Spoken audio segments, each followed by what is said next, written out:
பகுத்தறிவு பகலவன் தந்தை பெரியாரின் சுயமரியாதை உணர்வும் சமூக நீதியும், பேரறிஞர் பெருந்தகை அறிஞர் அண்ணாவின் இன உணர்வும் மாநில சுயாட்சி கொள்கையும், தமிழின தலைவர் கலைஞரின் சிறப்பான நிர்வாகமும், தொலைநோக்கு பார்வையும் கொண்ட திராவிட மாடல் அரசை கடந்த 5 ஆண்டு காலத்தில் நடத்தி காட்டியிருக்கிறோம் என்ற மனநிறைவோடு நான் உங்கள் முன்னால் நின்று கொண்டிருக்கிறேன்.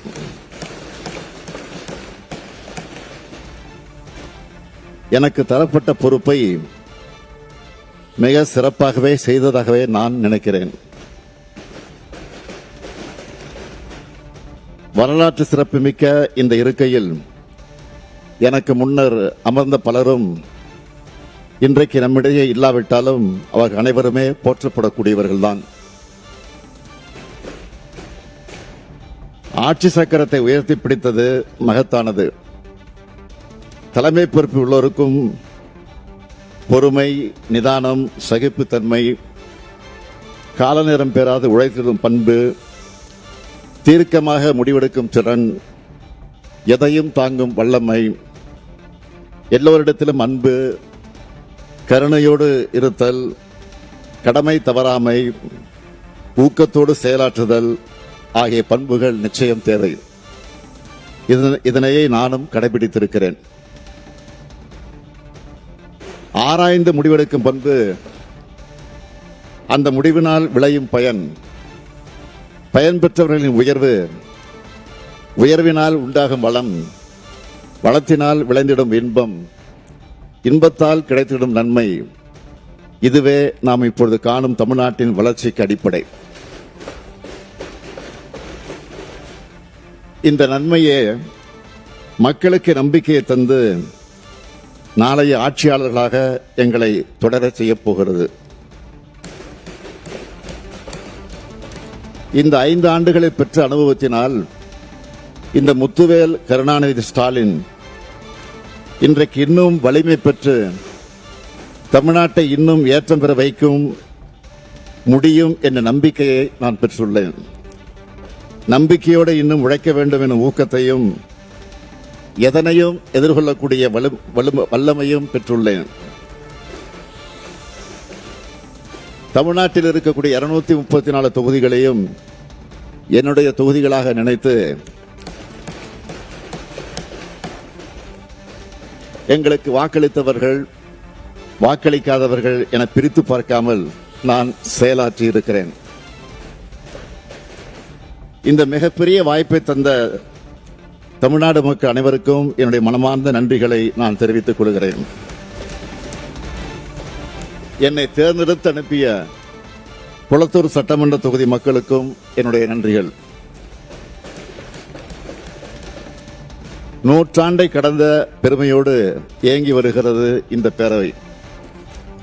கடந்த 2021ஆம் ஆண்டு இந்த பேரவையினுடைய 100 விழாவிற்கு வருகை தந்து நவீன தமிழ்நாட்டின் சிற்பியான தலைவர் கலைஞர் அவர்களின் படத்தையும் திறந்து வைத்த அன்றைய மாண்புமிகு குடியரசுத் தலைவர் ராம்நாத் கோவிந்த் அவர்களுக்கு என்னுடைய நன்றியை நான் தெரிவித்துக் கொள்கிறேன்.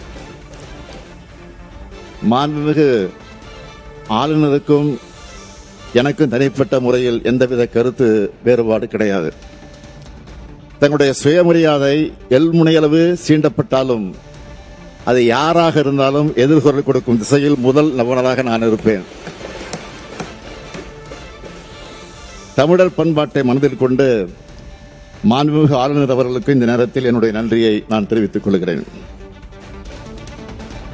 மாண்புமிகு பேரவைத் தலைவர் அவர்களே, கடந்த 5 ஆண்டுகளில் பேரவைத் தலைவராக பணியாற்றும் நீங்கள் அமைதியாகவும் கண்ணியத்தோடும் அதே நேரத்தில் கட்டுப்பாட்டோடும் தன்னுடைய ஆற்றலால் இந்த பேரவையை சிறப்பாக நடத்தி சென்றிருக்கிறீர்கள். அதற்காக என்னுடைய பாராட்டுக்களையும் வாழ்த்துக்களையும் நான் தெரிவித்துக் கொள்வதோடு, இந்த பேரவையில் பெரும்பான்மை இடம்பெற்றுள்ள கட்சியின் தலைவர் என்கிற முறையில் உங்களுக்கு என்னுடைய நன்றியையும் வணக்கத்தையும் தெரிவித்துக் கொள்கிறேன்.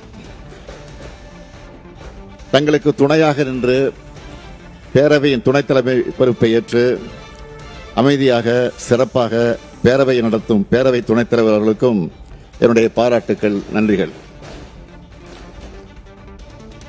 இப்பேரவையில் அனல் பறக்கு வாதம் நடைபெறக்கூடிய நேரத்தில் கருத்து மோதல்களை எதிர்கொண்டு கட்சி வேறுபாடுகள் வெளிப்படுகையில் தன்னுடைய அனுபவத்தாலும் அபார நினைவாற்றாலும் அமைதிப்படுத்தக்கூடியவர் பேரவையினுடைய மூத்த உறுப்பினர், அவை முன்னவர் என்னுடைய ஆறுயிர் அண்ணன் துரைமுருகன் அவர்கள்.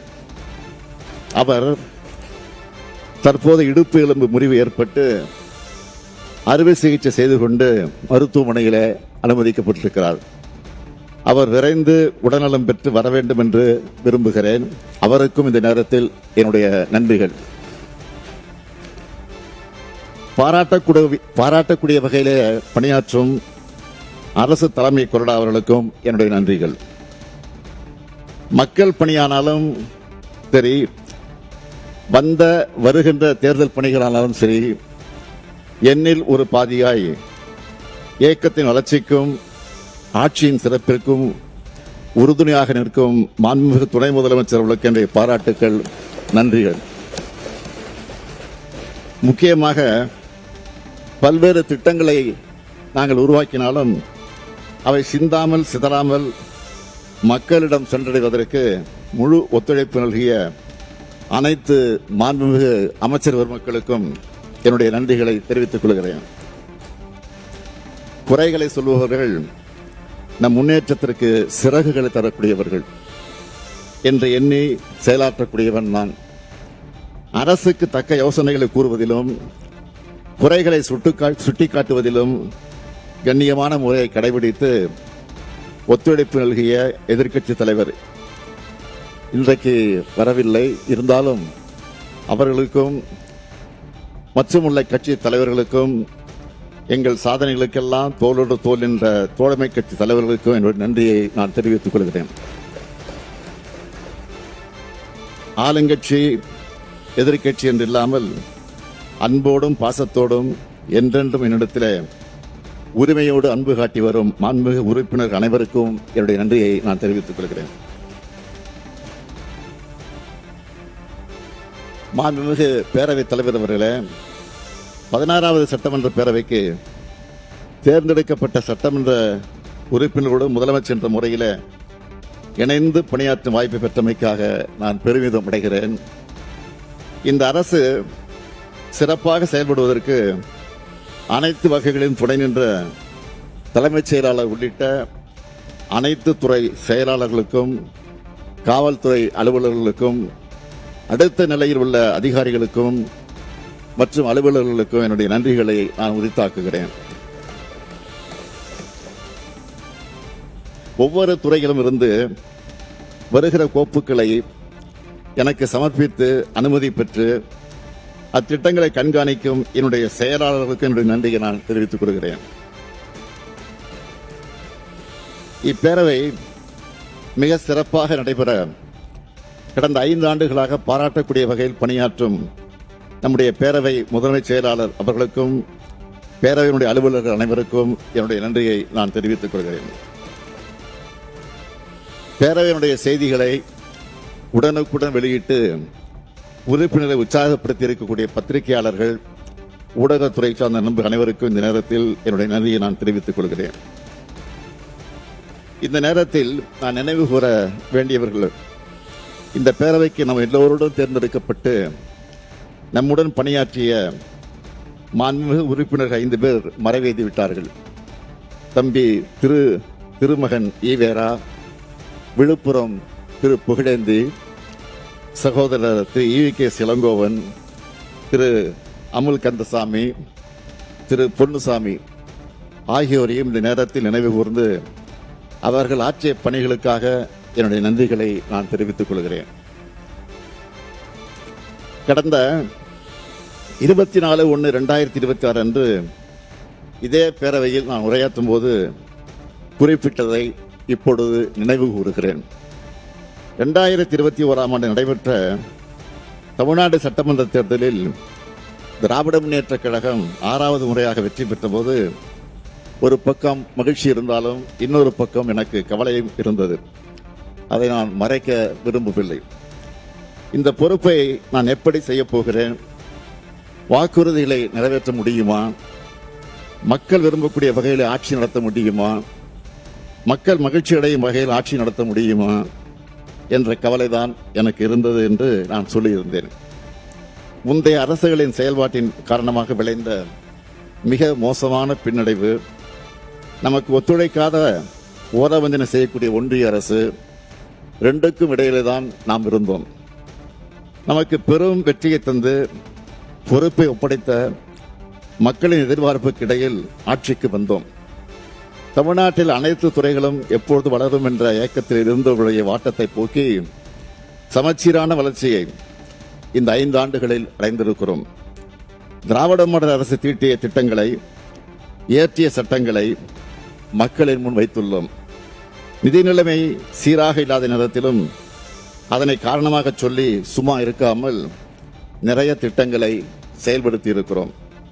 திராவிட மாடல் அரசால் இந்த 5 ஆண்டுகளில் விடியல் பயணம், கலைஞர் மகளிர் உரிமை திட்டம், நான் முதல்வன் திட்டம், காலை உணவு திட்டம், புதுமை பெண் திட்டம், அரசு ஊழியர்களுக்கான உறுதியளிக்கப்பட்ட ஓய்வூதிய திட்டம், இன்னுயிர் காப்போம் நம்மை காக்க 48, 4000க்கும் மேற்பட்ட திருக்கோயில்களில் குடமுழுக்கு, குழந்தைகள் முதல் முதியோர் வரை, ஆரம்ப கல்வி முதல் ஆராய்ச்சி கல்வி வரை, இளைஞர்கள், பெண்கள், விவசாயிகள், நெசவாளர்கள், விளிம்பு நிலையில் உள்ள ஆதிதிராவிட பழங்குடியின மக்கள், பிற்படுத்தப்பட்ட மக்கள், மிகவும் பிற்படுத்தப்பட்ட மக்கள், மாற்றுத்திறனாளிகள், திருநர்கள் என அனைத்து சமுதாயத்தினரும் வாழ்வில் உயர்வு கண்டிட எண்ணற்ற திட்டங்கள் செயல்படுத்தப்பட்டதை நான் எண்ணி பார்க்கிறேன்.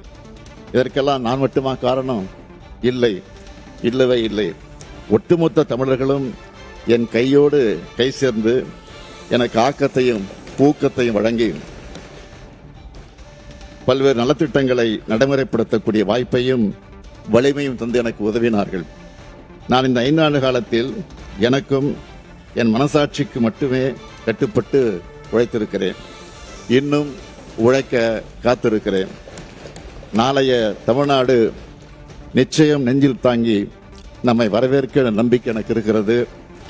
நாளை நாங்கள் அமைக்கப் போகக்கூடிய திராவிட மாடல் 2.0 ஆட்சி எங்கள் சாதனைகளை நாங்களே விஞ்சும் அளவிற்கு திராவிட முன்னேற்றக் கழகம்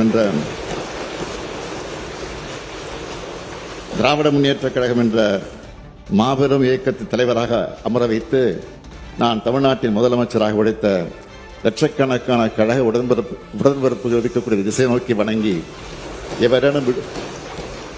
எவரேனும் விடுபட்டிருந்தால் அவர்களை இணைத்துக் கொண்டு அனைவருக்கும் மீண்டும் ஒரு முறை நன்றி தெரிவித்துக் கொள்கிறேன். உறுதியாக சொல்லுகிறேன், மீண்டும் வெல்வோம், மீண்டும் ஆட்சி வந்து அமைப்போம், மீண்டும் வந்து தமிழ் மக்களுக்கான திட்டங்களை தொடர்ந்து செயல்படுத்துவோம். நன்றி, வணக்கம்.